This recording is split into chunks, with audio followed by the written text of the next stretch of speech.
पर यदि आप जीवन के प्रति संवेदनशील बनना चाहें, बोध बढ़ाना चाहें, सामान्य धारणा से परे चीजों को समझना चाहें, तो आप सिस्टम में जो डालते हैं वो बहुत महत्वपूर्ण हो जाता है।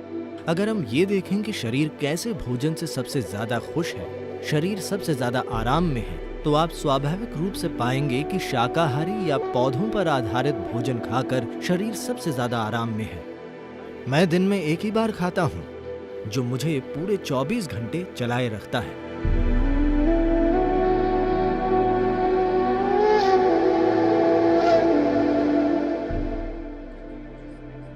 क्या आप मुझे समझा सकते हैं कि भारत में इतने सारे लोग शाकाहारी क्यों हैं? और दैनिक जीवन में भोजन और फलों का क्या महत्व है? अभी भारत की लगभग 38% आबादी शुद्ध शाकाहारी है, परंपरा की वजह से। ये ऐसा ही है। करीब 50 साल पहले लगभग 60% शाकाहारी थे, लेकिन पश्चिमी शिक्षा पाए डॉक्टर लोगों से कहते रहे हैं, अगर आप मांस नहीं खाएंगे तो आपको पोषण नहीं मिलेगा, आपको थोड़ा मांस खाना ही होगा। तो उस वजह से थोड़ा मांस खाया जाने लगा। पर फिर भी भारत में मांस खाना वैसा नहीं है जैसा ये पश्चिम में है। मांस केवल एक साइड डिश है। यहाँ तक कि मांसाहारी लोगों के लिए भी ये सिर्फ एक साइड डिश है। पर शाकाहार की वजह क्या है? देखिए, अगर आपका जिंदा रहना खतरे में है तो आपका पूरा जीवन उसे बचाने के बारे में होगा। एक बार जब जीवन संरक्षण का इंतजाम हो जाता है, तब आप सोचते हैं कि ये सब किस बारे में है, क्योंकि जब सवाल जिंदा रहने का हो तो ऐसा लगता है कि जब जीवन चलाना ठीक से हो जाएगा तो हर चीज जबरदस्त हो जाएगी। पर जीवन संरक्षण का ख्याल हो जाने पर आपको एहसास होता है कि ये सच्चाई नहीं है। आपका जीवन किसी और चीज की लालसा कर रहा है। तो जीवन जीना बहुत सरल और आसान था। ये एक समृद्ध भूमि थी, लोग अच्छे से जीते थे। उस कारण से उन्होंने भीतर की ओर देखना शुरू किया और कई चीजें विकसित होनी शुरू हो गयी। और एक महत्वपूर्ण बात यह है कि यहाँ की लगभग 70% आबादी हमेशा सक्रिय रूप से आध्यात्मिक थी।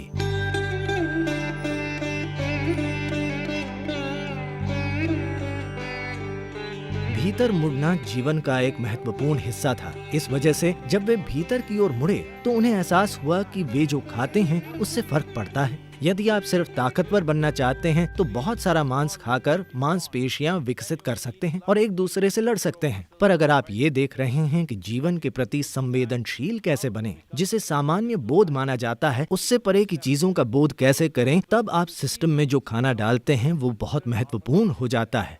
तो वो कौन सा भोजन है जो सिस्टम से सबसे कम प्रतिरोध के साथ गुजरता है, यानी कम से कम संघर्ष के साथ गुजरता है?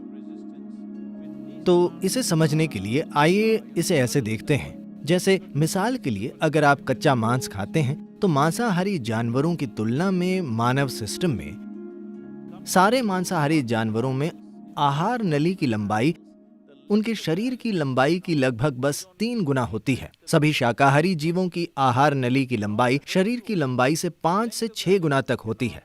तो एक इंसान में ये 24 से 28 या 30 फीट के बीच हो सकती है, जो हमारे शरीर की लंबाई का लगभग 5 से 6 गुना है। इस किस्म की आहार नली में अगर आप मांस डालते हैं तो ये बहुत ही धीरे धीरे आगे बढ़ेगा। It will travel through this very, very slowly, approximately. कच्चे मांस को सिस्टम से गुजरने में करीब 70 से 72 घंटे लगेंगे। अगर आप पका हुआ मांस डालते हैं तो उसे सिस्टम से गुजरने में 50 से 52 घंटे लगेंगे। अगर आप पकी सब्जी वाला भोजन डालते हैं तो इसे सिस्टम से गुजरने में 24 से 30 घंटे के बीच लगेंगे। अगर आप सिस्टम में कच्ची सब्जियां डालते हैं तो उन्हें सिस्टम से गुजरने में 12 से 15 घंटे लगेंगे। अगर आप सिस्टम में फल डालते हैं तो उसे सिस्टम से गुजरने में 1.5 से 3 घंटे का समय लगेगा।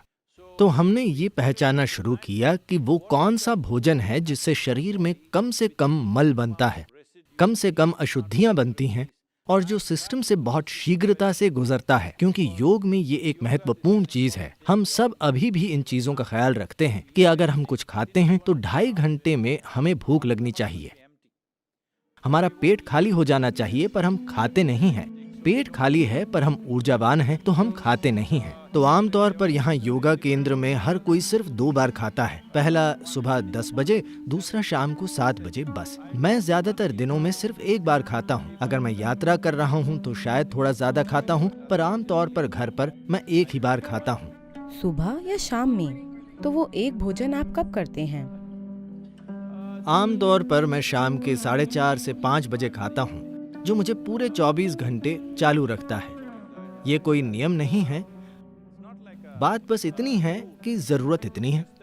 तो मान लीजिए किसी दिन बहुत ज्यादा शारीरिक काम है, तो आप एक छोटा नाश्ता खा सकते हैं या कोई फल या ऐसा ही कुछ खा सकते हैं।